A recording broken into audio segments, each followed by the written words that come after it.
So Lauren Fay from the University of California, Santa Barbara, in the field of material sciences, advisor, also Irene Byerling. And she completed a practicum at Los Alamos National Laboratory in 2021. Hi, everybody. My name is Lauren Fay.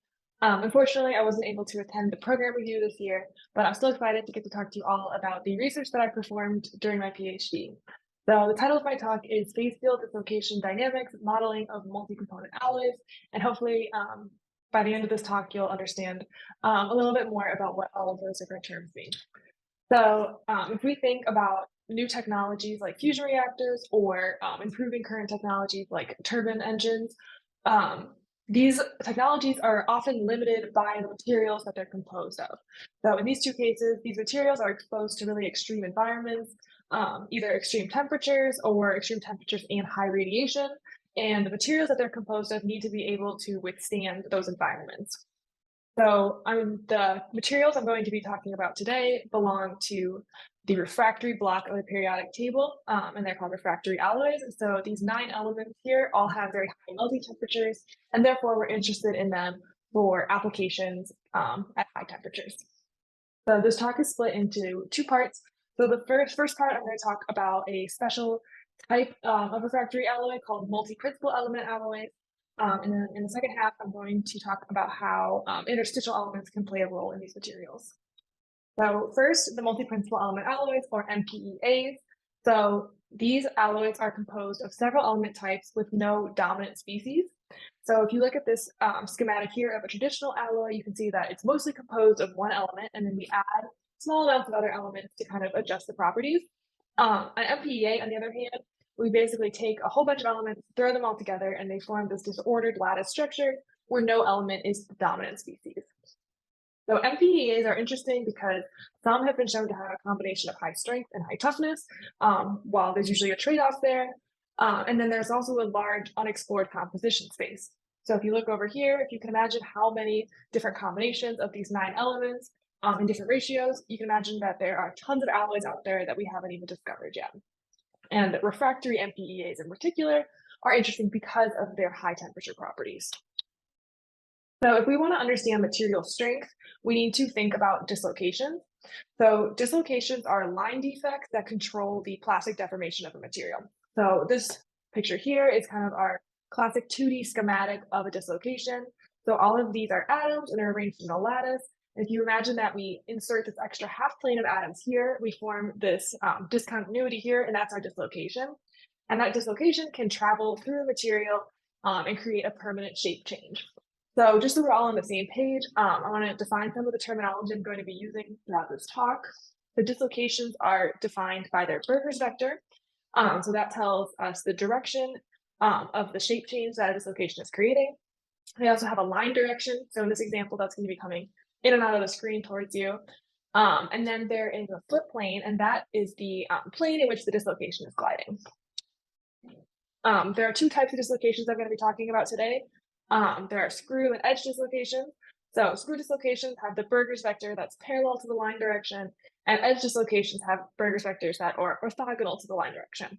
So this is an especially important distinction to make for refractory alloys, because in these lattices, screw and edge dislocations tend to behave very differently. So we want to consider them separately.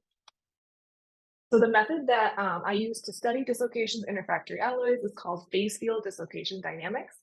So PFDD is a mesoscale energy-based dislocation model. So mesoscale means we're kind of just above the atomic length scale. So we don't simulate individual atoms, but we are simulating individual dislocations. Excuse me. The advantage of PFDD is that it's computationally efficient and we can run large numbers of simulations. So this is especially important when we want to kind of gather statistical data about dislocations.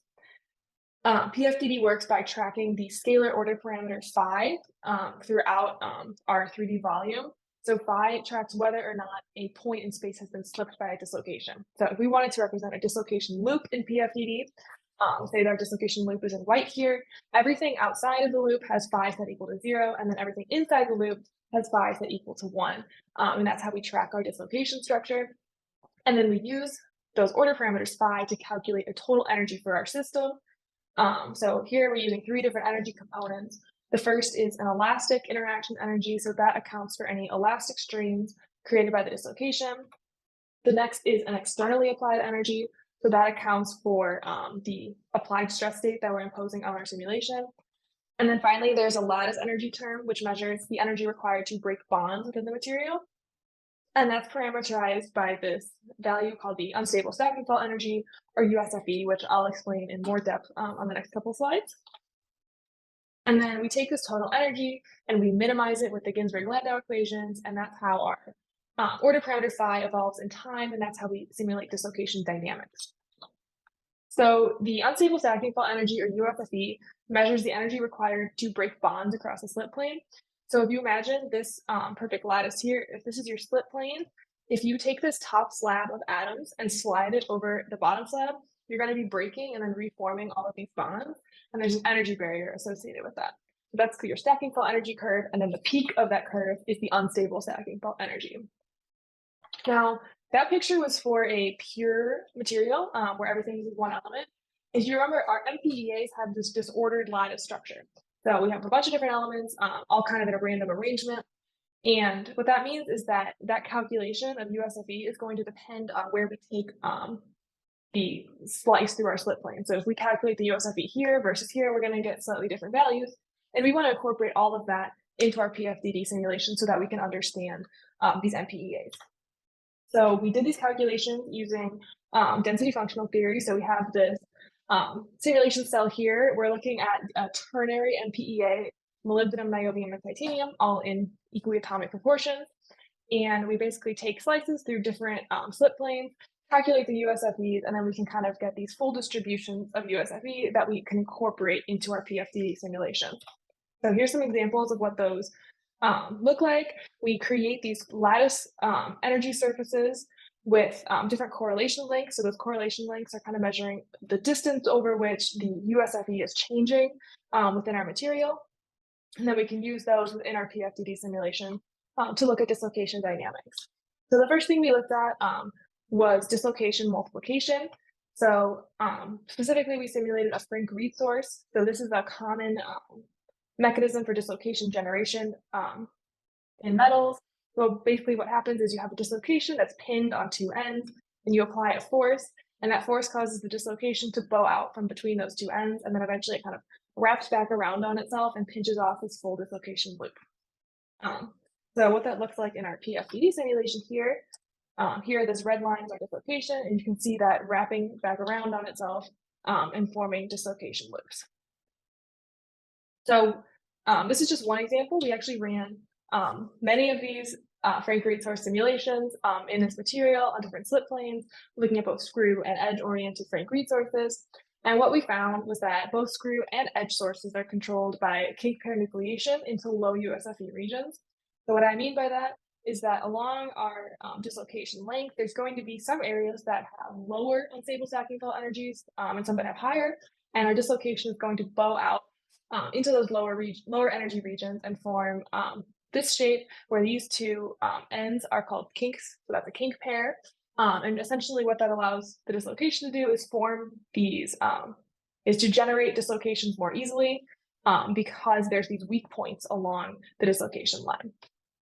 If we compare that to a kind of representative pure material, so here we call that homogeneous molybdenum, niobium, titanium, this blue line, and we calculate the critical stress required to activate Frank resources, what we see is that there's a difference in scaling with Frank resource length for our pure material versus our MPEA. So essentially our MPEA is more sensitive to the exact Frank resource length than the pure material, which kind of indicates a different mechanism taking place in MPEAs as opposed to conventional alloys. The next thing we looked at was the role of short-range order in MPEAs. So while these lattices are disordered and random in the long range, there is a lot of evidence, both experimentally and computationally, for thermodynamically driven local ordering. So what that means is, say if you look at this structure here, you can kind of see how these orange and gray atoms are clustering closer together, and the red and the blue atoms are clustering closer together, even though the structure as a whole is random.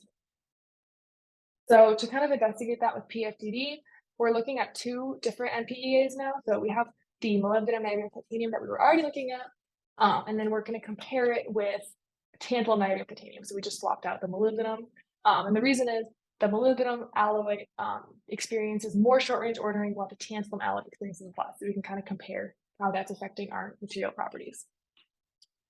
So to do that, we calculated the unstable stacking fault energies for both alloys at different amounts of short-range ordering. So here on the left side, there's a random solid solution. And then over here, we have it annealed at 1673 Kelvin, which introduces a small amount of short-range order. And then at 300 Kelvin, it introduces a greater amount of short-range order. So we kind of perform the same process as before, where we take different slices along different slip planes within our material, and then we can calculate these USFE surfaces.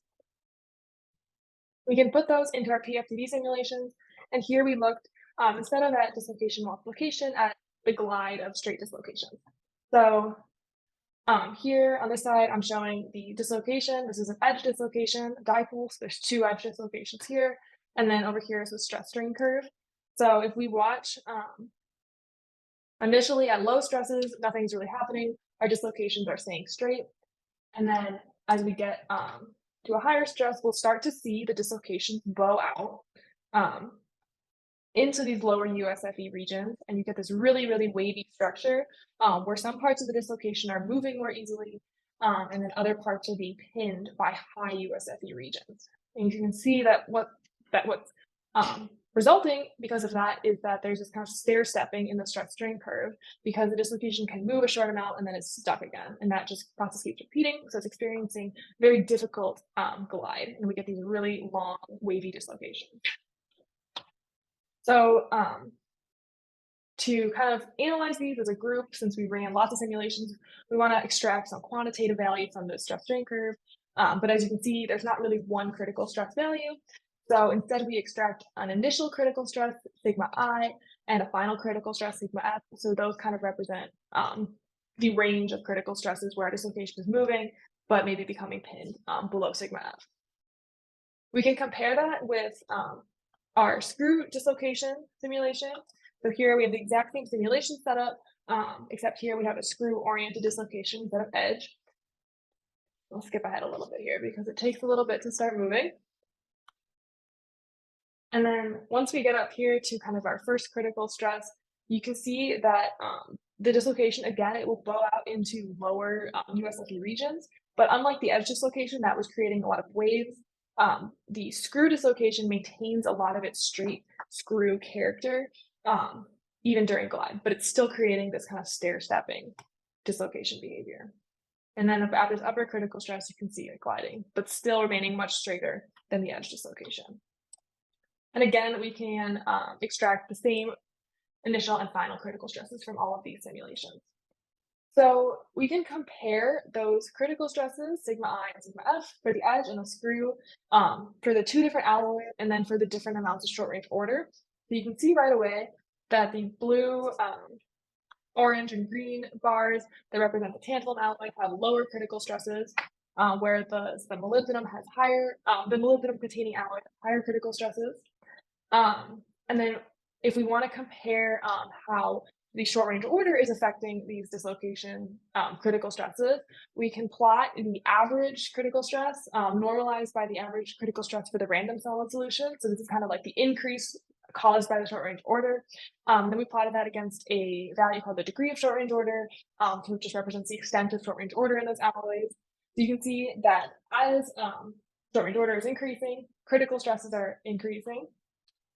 And then we also plotted or looked at this value, the difference between the final and the initial critical stress normalized by the initial critical stress.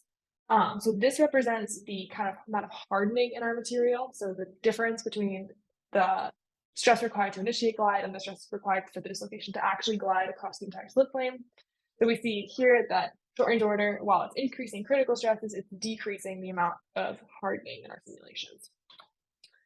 So that brings me to the second part of my talk, which is about interstitial elements in refractory alloys. So one of the major challenges associated with actually using these refractory alloys in applications is that they love to absorb interstitial contaminants like oxygen, hydrogen, and carbon from their atmosphere. And This is generally a negative effect on these materials, so they usually experience an increase in yield strength at the kind of drastic expense of ductility. So this plot here is showing a stress strain curve for pure niobium in green. So you can see it has this nice ductile stress strain curve. And then this is niobium with 1% oxygen. So you can see its yield stress increases, but then it fails in a completely brittle manner. So this is generally something we'd want to avoid. So to kind of better understand why this is taking place, we want to understand why how interstitials are affecting dislocation mechanisms and stresses. So to do this, we're going to use PFDD again, and we're going to compare two model systems, niobium oxygen, so niobium with interstitial oxygen, and then tungsten with interstitial hydrogen. So interstitial atoms mean that they occupy the interstitial sites in our lattice. So if you imagine these blue atoms are our refractory elements, this star is what's called an octahedral site. So basically an oxygen or a hydrogen would squeeze itself into the site and create a distortion in this lattice. And then there's also a site called the tetrahedral site, which is shown here. And then these interstitials will interact with dislocations either via their stress fields, so that's what we call long-range interactions, or directly at the dislocation core, which is what we call short-range interactions. So we want to include both of these within our PFDD simulation. So long-range interactions, dislocations have these long-range stress fields that they create. So if you imagine this schematic I showed earlier, if we squeezed in this extra half plane of atoms here, we're creating a region, a compressive region above the slip plane and a tensile region below the slip plane. And you can imagine that interstitials are going to prefer the tensile region since there's more room to fit within the lattice than the compressive region. So what that means is interstitials are going to form these special atmospheres around the dislocation core due to the interaction between the interstitial stress field and the dislocation stress field. And this can cause dislocation pinning or cross-slip and debris formation and generally inhibit dislocation glide. At the short range, interstitials that sit at the dislocation core itself can actually change the structure and energy of the dislocation core. So in this schematic here, the presence of interstitials is changing the dislocation core structure from what's called an easy dislocation core to the hard dislocation core. And as you can imagine, that hard dislocation core is harder to move. So that also causes dislocation pinning. So we wanted to add interstitials into our PFDD model. So to do that, we make some adjustments to our energy function. So the first, we add a new parameter C to track the local interstitial concentration. So while we're already tracking the dislocation structure through phi, now we're also tracking the concentration through C. We adjust the elastic interaction energy to include C to account for any long-range elastic interactions. And then we adjust the lattice energy to make our USFE a function of concentration to account for any short-range core interactions. So first, the long-range interactions. So this is our elastic energy term, and we add this term that is the strain created by the interstitials. So that interstitial strain is given by this tensor lambda times the local concentration of interstitials, which you can determine that lambda tensor either from experiments or atomistic calculations. And what these calculations show us is that the oxygen interstitials in niobium will prefer to sit within octahedral sites, and they create this tetragonal distortion. So that means that these two terms in our lambda tensor are the same, and then there's one term that's different. So it has this tetragonal distortion. And then hydrogen atoms prefer to sit in the tetrahedral sites for tungsten, and they create a hydrostatic distortion, meaning all three of these terms of our tensor are equivalent. So what that means, because of those different distortion shapes, is that oxygen interstitials have three possible orientations. So this lambda tensor can be oriented three different ways. Basically, this term could be in here, here, or here. And then our hydrogen interstitials will only have one possible orientation. Next, to account for short-range interactions, we changed the USFE to make it a function of concentration. So we need to calculate the USFE for different interstitial concentrations. And the way that we do that is by calculating the interaction energy of different interstitial sites between the interaction energy between the interstitial and the stacking fault. So basically we put interstitials at different points different distances from our stacking fault and then calculate how that changes our stacking fault energy.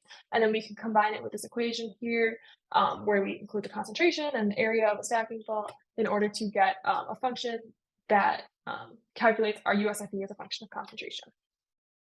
So we have our pure metal USFE and then, an adjustment due to the interstitials. Lastly, we need a way to evolve our concentration parameter within PFD. So dislocation slip is what's called a non-conserved parameter, meaning that the total amount of slip can change throughout the simulation. So that's, as I showed previously, is evolved by the Ginsburg-Landau equation. Interstitial concentration, on the other hand, is conserved. So we're not creating or destroying interstitials. We want this total amount in the simulation to remain the same over time. So that means that we evolve the interstitial concentration through Fick's laws, where we calculate a chemical potential for the interstitial that's the derivative of the energy with respect to concentration. Basically, what this is all saying is that interstitials are going to flow towards regions with lower chemical potentials. And then if there are multiple orientations available for our interstitials, they're going to adopt the lowest energy configuration because PFDD is always trying to minimize the total system energy. So here I'm showing two simulations of screw dislocation. So in both of our systems, we have an initially homogeneous interstitial concentrations of 1 atomic percent interstitials. And then what we're doing here is allowing the interstitials to relax into their lower energy configuration. So you can see here, our interstitials will start to form this atmosphere around the dislocation core, where you see you have these higher interstitial concentrations here and then lower interstitial concentrations in purple. The same thing in the tungsten hydrogen system, looks a little bit like this. So this niobium oxygen system has a kind of a larger extent of the interstitial atmosphere than the tungsten hydrogen system.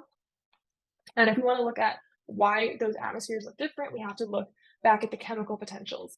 So if we break out the niobium oxygen concentration into its three components, so there's a component of concentration of the 100 oriented site, and then as well as the other two orientations of the site, you can see that there's kind of these three lobes where different site orientations are preferred. And then if we compare that to the chemical potential for each of those site types, what you're seeing is basically where the chemical potential is lowest, that site is preferred. And that's why we end up with these three lobes of concentration. On the other hand, if we compare that to the tungsten hydrogen system, the long-range chemical potential for the only orientation that's available is actually 0 everywhere. So that's because screw dislocations are only creating shear stresses and strains, while the hydrogen interstitials are creating hydrostatic strains. So those two types of strain don't actually interact with one another. And that means that all of this interstitial diffusion is driven only by local short-range core effects. So the interstitials are congregating at the dislocation core, but there's really no long-range impact.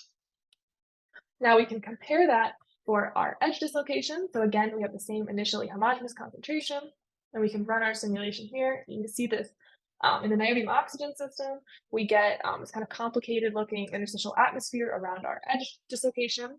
And then in tungsten hydrogen, we get a little bit of a simpler concentration. So we're seeing that the interstitials are clustering below the edge dislocation in that tensile region, and then they're depleted above in that compressive region.